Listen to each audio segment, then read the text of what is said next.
I've come to realize that there are two types of dreams that we can have in life. Dreams of running away from something, like quitting that job you hate or moving to a new city after a bad breakup. And dreams of running towards something, like starting that business you've always wanted or moving to the city that you feel most at home in.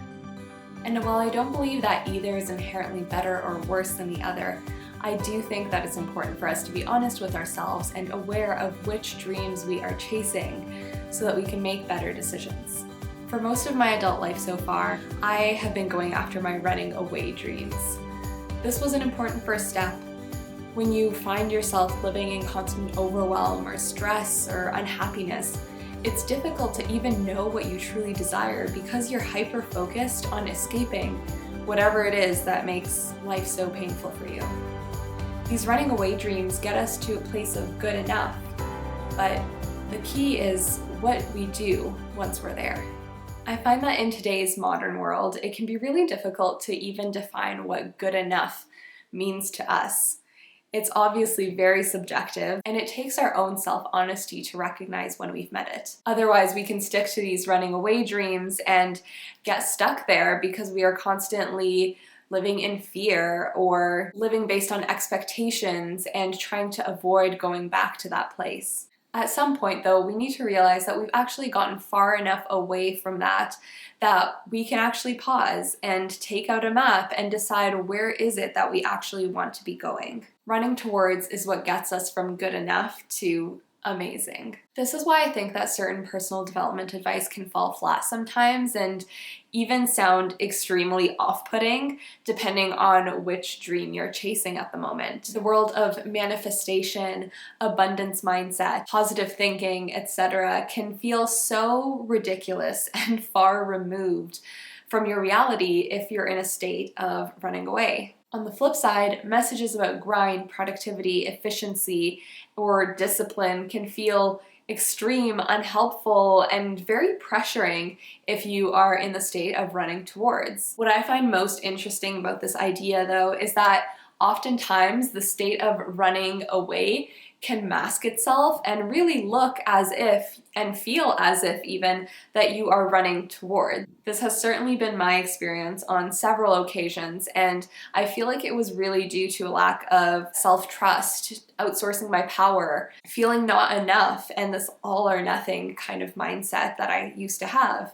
For example, I started a number of different businesses, projects, brands, and different things over the years, and while that can partially be chalked up to my multi-passionate and creative nature, I can also see in retrospect how I was so desperate to pull myself out of this kind of typical 9-to-5 standard lifestyle that I was just gripping and hanging on to anything and everything that promised me a way out of that. And that led me to pursuing things that didn't fit my skill set, my interests, my strengths, or my personality. I was truly desperate. I thought I was running towards this dream of being a business owner, being my own boss, until I realized actually that had never been a dream of mine. I had never dreamt as a kid of having my own business.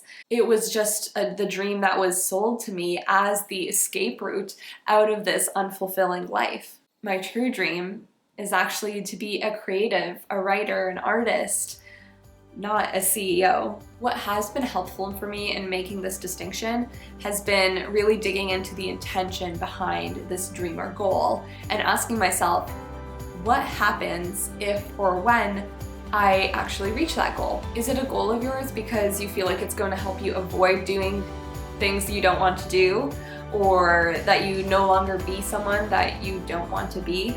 Or is it there because achieving it would bring you the sense of genuine joy and satisfaction and pride? If or when you actually achieve that goal, what happens with your life then?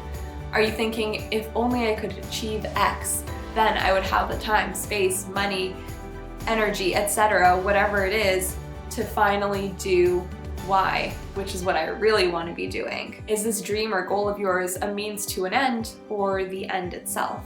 If I had to kind of really distinguish the energies of these two types of dreams, I think I would say that the energy of running away feels like desperation and a search for quick fixes, but also comes with a lot of resourcefulness and hard work and productivity. The energy of running towards, on the other hand, feels like excitement, a search for joy, and a focus on authenticity and possibilities. Again, I want to reiterate that there's nothing wrong with running away. There's nothing wrong with setting up a life that's going to allow you the conditions that you need in order to then pursue your true desires. In fact, I feel like that's exactly what I've been doing in the past couple of years. It's been a lot of running away, but it's finally gotten me to a place where I can think very clearly and be honest with myself about what I actually want out of life. I just think it's also really important to not get stuck there and not to treat this running away journey as your entire journey, and remember that there is so much more out there than just avoiding the negative things that we don't want. At some point, we need to realize that actually it's safe and okay to consider our joy when we're making decisions, and that we deserve to go after our innermost dreams and desires. They don't have to be, big or grandiose. They just have to be yours. Thank you so much for watching. That's all I have for today. I really hope that you enjoyed this video and that it gave you some things to reflect on and think about. I'm curious to hear your thoughts on this. Does this idea of running away and running towards resonate with you? And if so, which dream are you focused on right now? I would absolutely love to hear from you and continue the conversation, so make sure you let me know in the comments below. Again, thank you so much for watching, and I will see you again next week. Bye.